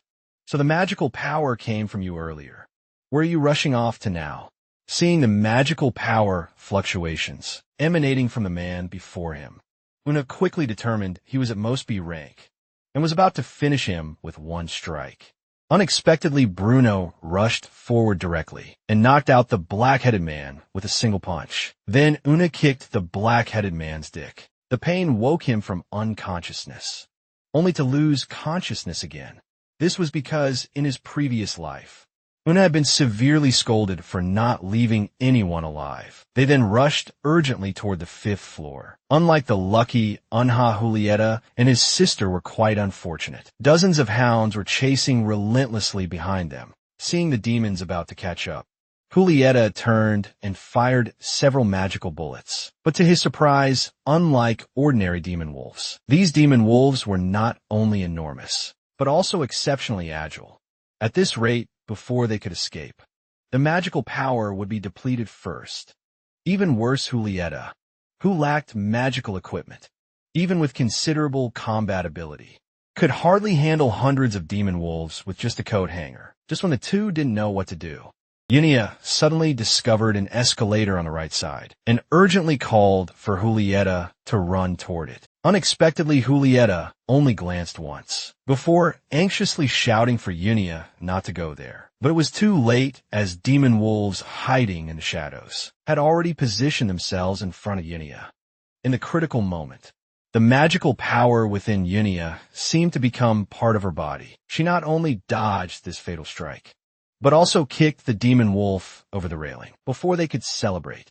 The demon wolves had already surrounded them completely, with no escape route at this moment. A bold idea emerged in both their minds. They stood on the railing, then leaped into midair, landing steadily on the escalator 10 meters away. They ran downstairs without looking back. Unexpectedly, the demon wolves were faster than them, appearing behind everyone in just moments. Fortunately, there was always a way out. Julieta grabbed a nearby sign. With lightning speed, she knocked away 3 pursuing demon wolves. This scene was witnessed by Yunha and his group who had just arrived. Seeing both were safe, they breathed a slight sigh of relief, then immediately began searching through boxes and cabinets, looking for usable magical equipment.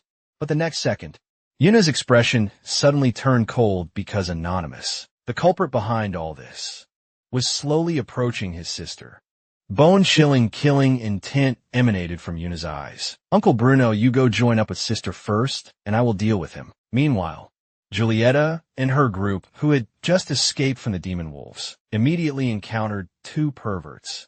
Seeing this, Julieta quickly protected Yunia behind her and quietly told her to find a place to hide, because she wasn't confident he could defeat 2 well-equipped players while lacking magical equipment.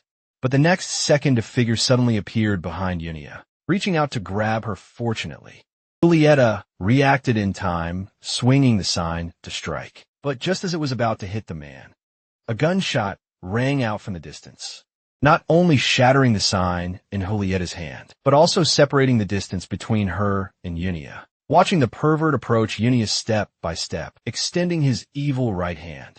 However, the moment the two made contact, a torrential magical power exploded from their center. 2 magical barriers suddenly appeared before them, creating magical entanglement. Just when Yunia thought she was temporarily safe, the pervert pulled out a magical dagger from his side, then actively ended his defense, continuously stabbing at Yunia's magical barrier. Fortunately, Yunia's magical power was sufficiently dense, even though the dagger's blade had curled. It couldn't break through her defense. Seeing this, the pervert stopped pretending. In Yunia's incredulous gaze, he penetrated with one hand, what she thought was an impregnable magical barrier, gripping Yunia's slender arm tightly. Got you in the critical moment. Several scorching magical particle bullets flew at high speed, buying precious escape time for Yunia.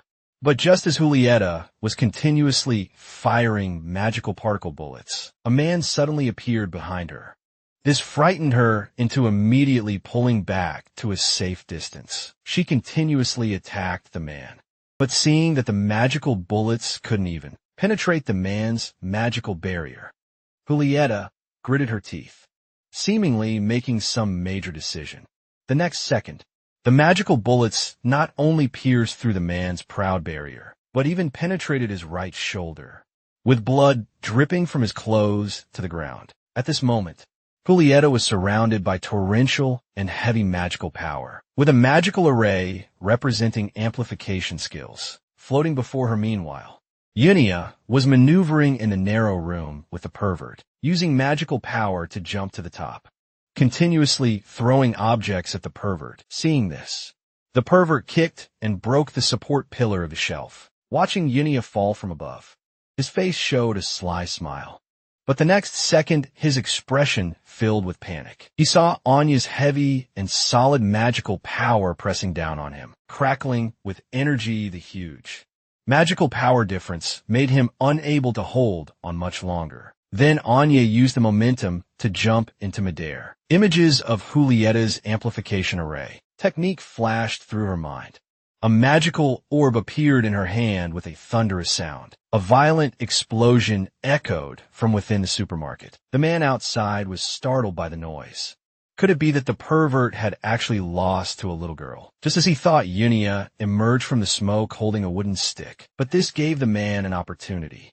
Taking advantage of Julieta's moment of calling out to Yunia, red chains emerged from the ground, binding her. Then the man appeared behind Julieta, threatening, "If you dare move again, your beloved Julieta will get hurt." Unexpectedly, the next second, Yunia was slammed to the ground with a crash, and the perpetrator was the pervert who had been buried in the rubble. The suffocating sensation made Yunia's consciousness increasingly blurred, but her desire to survive climbed to its peak. The next second, rampaging magical power burst forth from within Yunia. The scene before him made the pervert panic immediately. If he allowed this level of magical power to self-destruct, none of them would survive seeing this. The man raised the dagger in his hand, stabbing Julieta in the abdomen repeatedly. "If you don't stop releasing magical power, don't blame me for being ruthless." But the moment Yunia stopped her magical power, she was knocked unconscious by the pervert with a blow to the head. Watching Julieta being taken away into the distance, a weak voice sounded in her mind. "Do you want power at this moment?" Yunia looked incredulously at everything around her, just about to accept this mysterious power. But her brother's voice interrupted her. It turned out that long ago, Yunia had specifically held hands with her and made a promise to never listen to this voice again. But as Yunia watched her cherished person being taken away, an unprecedented, strong conviction arose in her heart. "I also want to use my own hands to protect the people. I want to protect." So Yunia staggered to her feet. "I'm sorry, Yunia. Please grant me powerful strength." Just as a golden light emerged from her eyes, a sound of flesh and blood collision interrupted this sacrificial ceremony. Then Bruno covered her with his coat and patted her head, saying, "You did very well, Yunia. Leave the rest to me." As soon as he finished speaking, a long-sleeping giant bear awakened completely. At this moment, these people had no idea what terrifying existence they had provoked. Bruno flashed to the pervert's front, rescuing Julieta with one hand, while embedding the other into the ground. His trembling arms displayed Bruno's furious heart. The pervert's accomplice, lying behind, seemed oblivious to the power disparity between them. Picking up the dagger that had fallen to the ground, he swiftly stabbed toward the remorseful Bruno. However, what greeted him was only Bruno's fist filled with rage. "The harm you've caused to Yunia and Julie will be compensated with death." With just a crack, the man ended his life in agony and wails on the other side. The boy had only used the simplest skill. Talent yet. It shocked the rank players present, because this was strength that a 6-year-old shouldn't possess. While Anna seemed to only charge forward one step, He had actually penetrated through all the players' bodies. This shocking scene left even Anonymous, a top-tier player, too stunned to move. The massive power difference made him realize he absolutely couldn't engage Unha in direct combat, although he was indeed strong. When Anonymous executed this move, even the 12 Thrones couldn't capture his figure. But when Anonymous confidently swung the sword the next second, Unha dodged the strike with an eerie movement technique. In his nonchalant gaze, he flew up with a kick, viciously kicking Anonymous' left arm. The brutal force sent him flying several meters away. It seems Anonymous isn't so impressive after all. The youth's arrogant words instantly ignited the fury in Anonymous' heart. He couldn't accept that his lifelong reputation would be ruined by an unknown youth. Then he launched a frenzied attack on Una with all his rage. But no matter what he did, Una could dodge all his attacks. Subsequently, he was kicked to the ground by Una. So once your skill fails, you have no combat ability at all. But don't worry, I won't kill you. With that, Una straddled Anonymous and raised his short sword. Immediately, the warehouse echoed with Anonymous' agonized screams. After ending the battle, Unha contacted Shin Song, deciding to let him serve as the hero who resolved this incident. Then he came to the warehouse where Anonymous was imprisoned. Under his horrified gaze, he removed the glasses that concealed his appearance. The next second, he quickly pressed the glasses back onto his head. Even he had lived 2 lifetimes. He had never seen someone so ugly, truly like a flounder possessed beyond compare. Then a shout brought a smile to Yuna's face.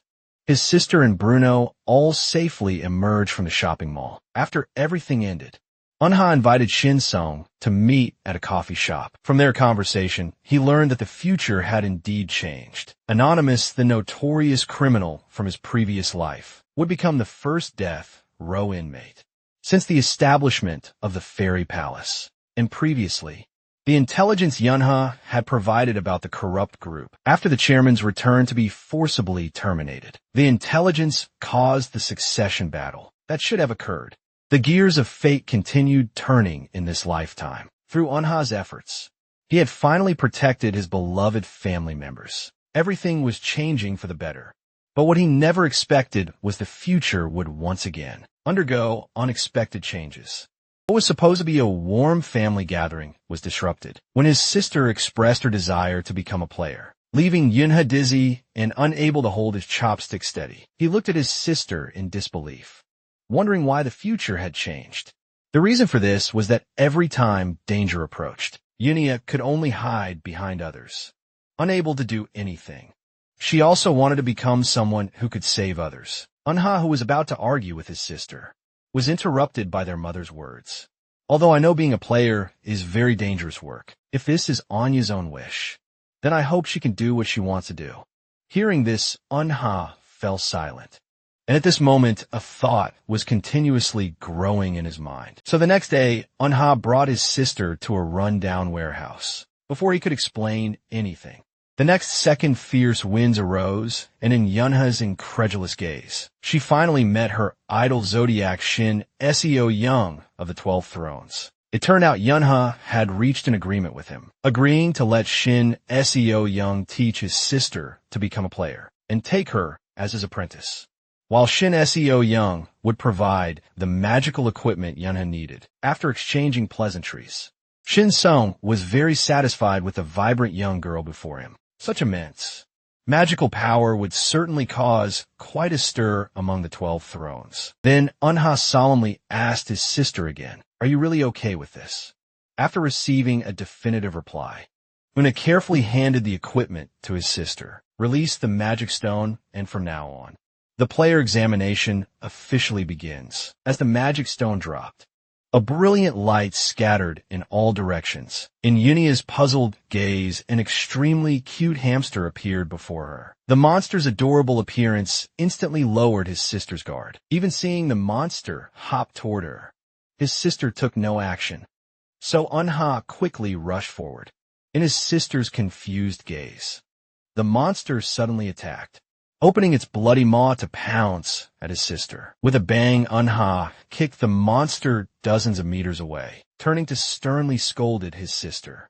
You cannot judge a monster's lethality by its appearance, nor can you hesitate when facing monsters, or you will surely die. So, do you truly have the conviction and determination to become a player? The harsh words made his sister's heart waver, but everything that had happened in the past kept replaying in her mind.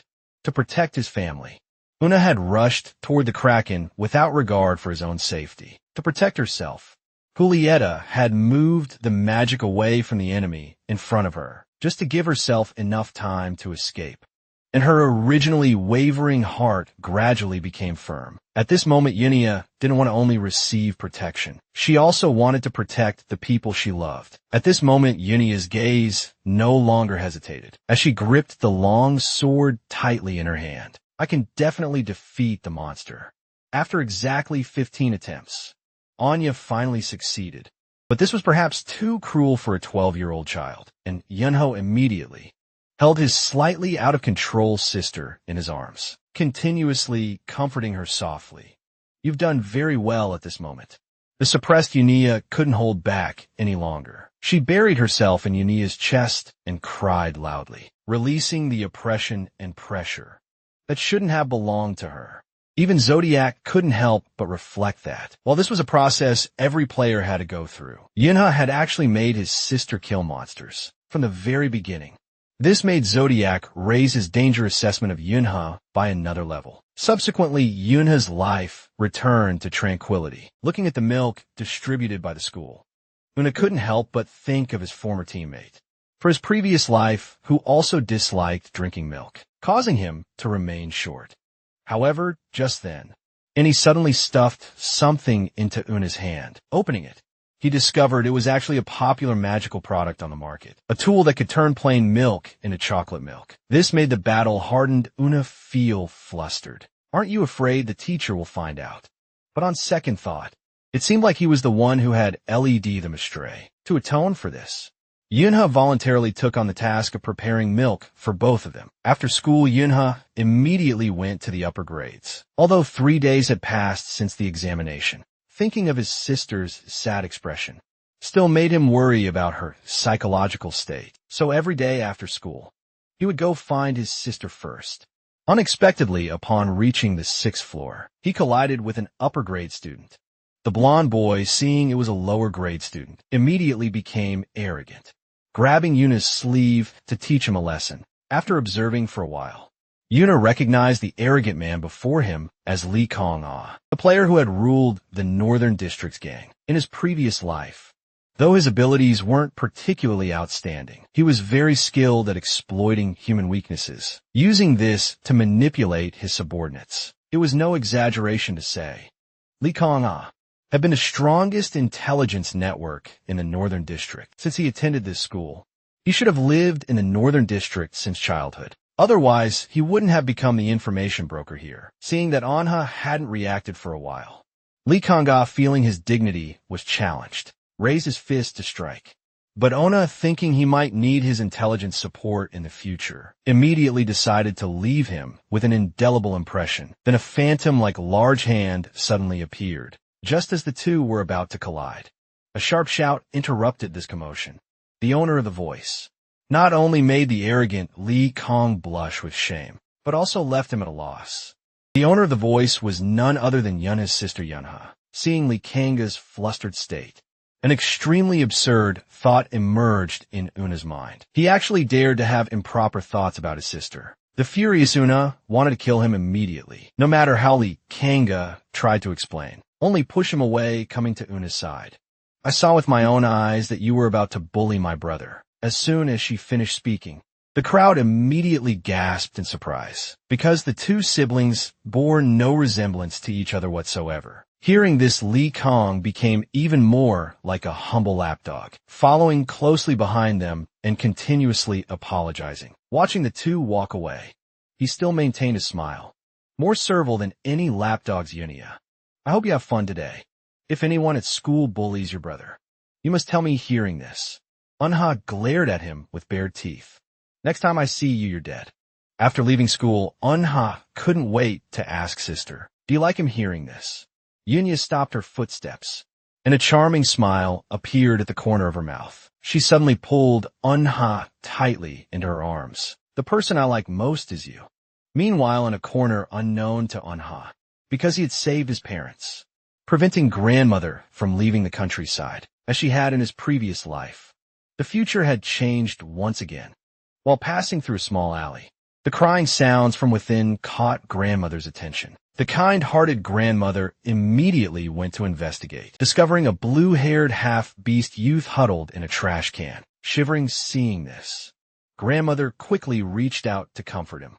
The warm palm awakened the half-beast consciousness that was about to fall asleep, but upon seeing it was a human, the ugly faces of humans from a past continuously cycled through his mind, frightening Bara into pushing away grandmother's hand, stumbling and falling to the ground like a startled cat, continuously throwing garbage at grandmother. But grandmother, seeing the large and small wounds on Bara's body, still gently approached, "If you don't mind, why don't you come to my house?"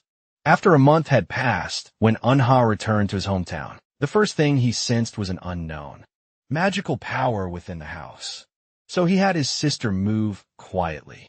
After confirming the other party's position, through the door crack pounce without hesitation. The loud collision quickly drew everyone's attention. Yunha looked incredulously at the person before him, his former comrade in arms from his previous life, who had miraculously appeared in grandmother's house. After understanding the situation, Yunha sighed, helplessly. Come to think of it, he was originally born here. But I didn't expect our connection to continue this way. When Bara saw Unha staring at him continuously, he growled menacingly, "Why do you keep looking at me?" Then his words became even more aggressive. "This fried chicken is mine. I have no intention of giving it to you. Get lost." Hearing this, grandmother quickly mediated. "Bara, didn't we agree not to use such crude language anymore?" But what Bara said next made Unha furious on the spot. Seeing that the tension between the two wouldn't dissipate, grandmother quickly stepped in as mediator. But Bara not only refused to listen, but also said, "Old woman, how dare you lecture me?" Hearing this, Unha immediately flew into a rage. Although in his previous life, he had been no different from a mad dog. How dare he speak such nonsense to grandmother? Thinking of this, Unha grabbed a drink. When dealing with disobedient mad dogs, the first thing to do is make them change their bad habits. Then he stood up with a dark expression. "Grandmother, Bara and I are going out to play for a while." Before Bara could speak, Unha dragged him up without allowing refusal, threatening quietly in his ear. "I advise you not to talk nonsense, and just come out with me obediently." The half-beast's instincts made Bara sense the crisis. Then he was reluctantly dragged outside by Unha, subsequently thrown to the ground by Unha. Seeing his beloved fried chicken fall to the ground, Bara let out a mournful wail, turning to settle accounts with Unha. But unexpectedly, Unha snapped his fingers. A barrier suddenly rose from the ground. Although Una couldn't match Sister Ruing's abilities, as long as the people inside couldn't hear, it would suffice after preparing everything. Una picked up the cola bottle and walked to Bara's front. "Then let me teach you how to live like a human being." Seeing this, Bara also showed no weakness, raising his fist to counterattack. But when he looked clearly again, Una's figure had already appeared before him. The cola bottle struck his back like a hammer. He could clearly see the bottle's trajectory, but couldn't dodge at this seemingly slow strike, along with attacks falling like raindrops. The already physically weak Bara immediately collapsed. "The benefactor who gave you a place to sleep, food to eat, and treated your wounds. You actually dared to call her an old woman. Did your manners run away from home and never come back? But don't worry, even if you call for help. It's useless. People outside the barrier can't hear sounds from inside." Speaking of which, Una paused. "If you know telepathy, you could use that to request help." Hearing this, Bara looked at me like I was insane. "I'm only 10 years old. How could I possibly know telepathy?" Hearing this, the flame in Una's heart that had just died down ignited again. So, this kid was lying when he said he could use telepathy from childhood. In that case, let's have some more fun. As the cola bottle once again fell like raindrops, the barrier was immediately filled with agonized screams. Time came to the next day. After understanding Bara's basic situation, everyone unanimously decided to have him attend 3rd grade. Elementary school Bara was about to refuse, but was silenced by one look from Yuna. Before my rebirth Chin, Bara had entered the academy a year earlier than me. I heard he was bullied quite a bit at that time. So, Una placed his hand on Bara's shoulder and suggested to his parents, "Why don't we have brother Bara attend second grade with me?"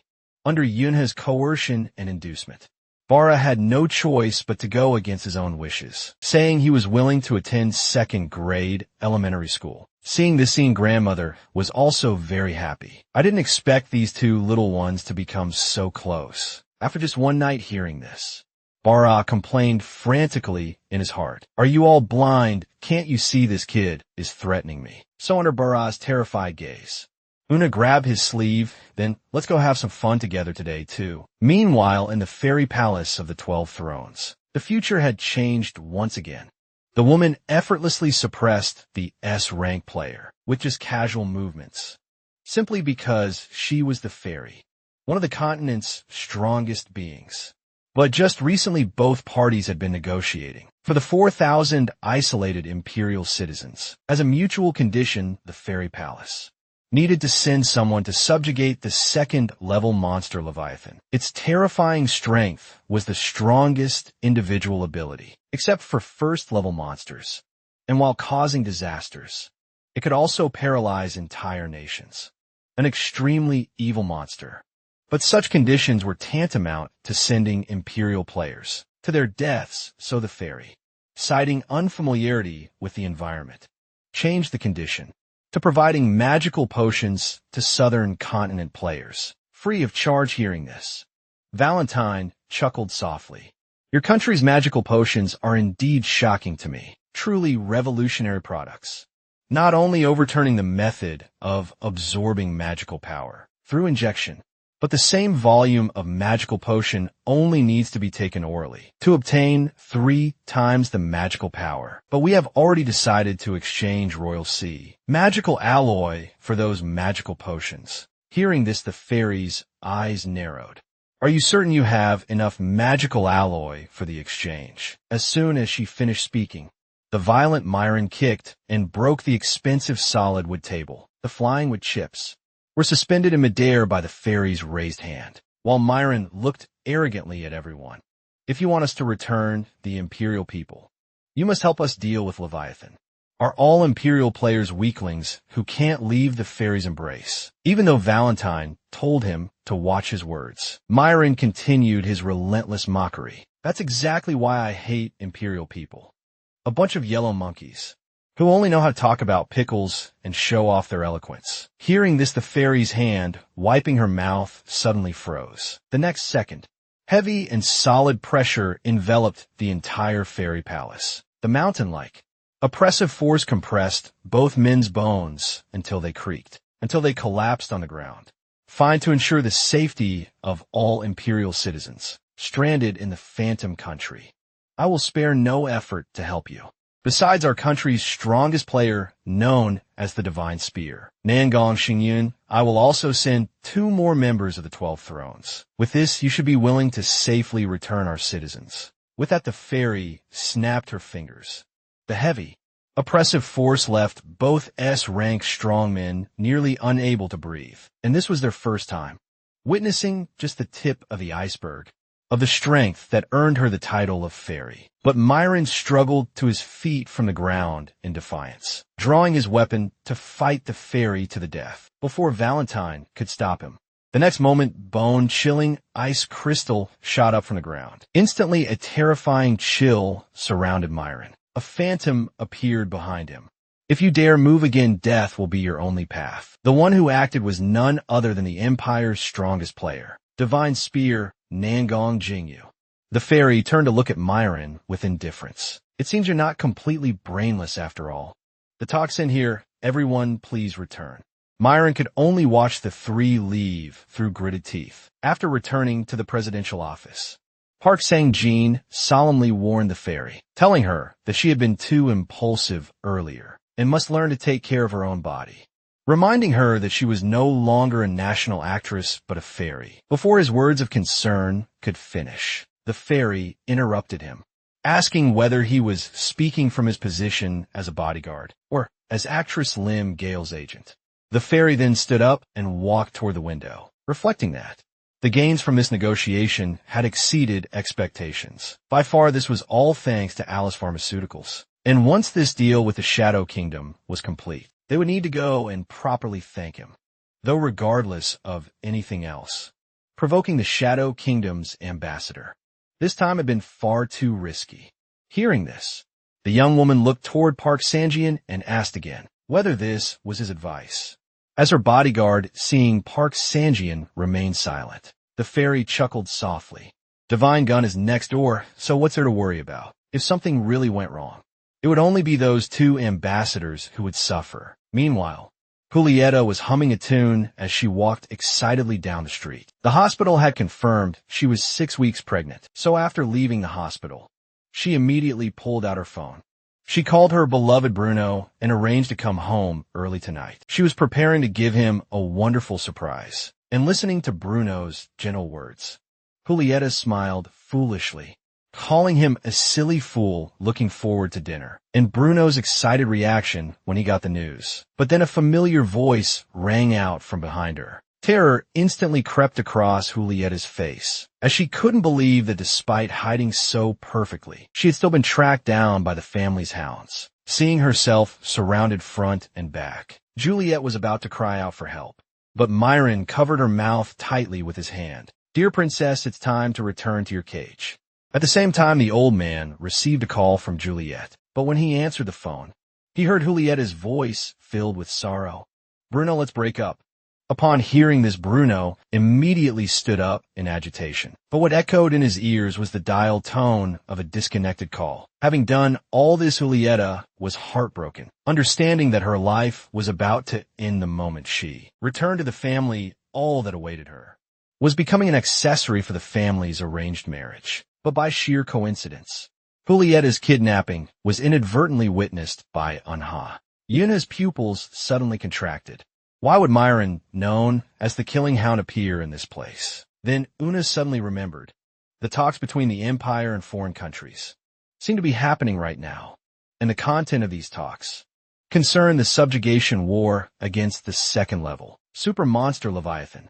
To safely repatriate the Empire's overseas citizens, the fairy government sent 3 members of the 12 seats to participate in the subjugation war. But it was precisely because of this battle that the Empire's combat power was severely damaged. Divine Gun Nangong Xingyun lost his left arm. Railgun Mu Xiaoming was affected by the after effects of magical power rampage, leaving permanent disabilities in his body. Gardener Fong Yinzi died during the execution of the combat mission, but in reality Fong Yinzi had not died. He was imprisoned in the Shadow Kingdom. And the mastermind behind this incident was precisely Myron, who had once visited the Empire as an ambassador. Although later, due to pressure from various countries, the Shadow Kingdom publicly executed Myron. But why would this guy now be with Sister Juliet? So Una activated his skill Sky Step, preparing to follow behind and investigate. But as soon as he stepped into the alley, he discovered that Myron's group had not left, but was waiting for Una's arrival. And Myron, the Killing Hound, without saying a word, directly struck with a hand chop. The enormous difference in strength sent Unha flying dozens of meters away. Seeing this, Myron was immediately startled. He had intended to kill the little brat with one strike, but unexpectedly it had been blocked. A sinister smile crept across his lips. His figure suddenly vanished from the spot, and when he reappeared, he was already approaching with his flying legs technique. The attacks, accompanying air pressure, made Ona's heart tremble violently. This guy really intended to kill him.